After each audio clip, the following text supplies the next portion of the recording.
Hello mga lods, nandito na naman tayo. Check tayo ng seawater density at saka temperature dito sa Malacca Port or commonly known Malacca.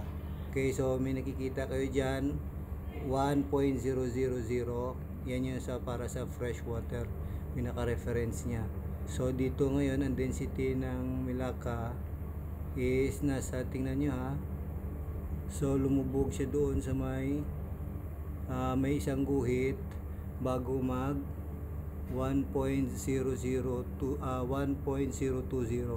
So nasa 1.018 ang kanyang density. So halos pareho din doon sa nakaraan sa may Langkawi.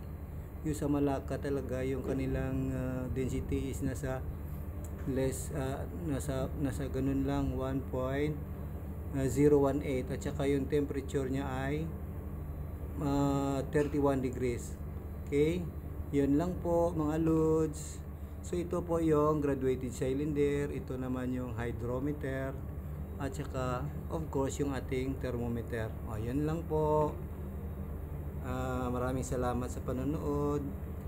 Kuha na lang po, like and subscribe na lang po dyan ha. Bye!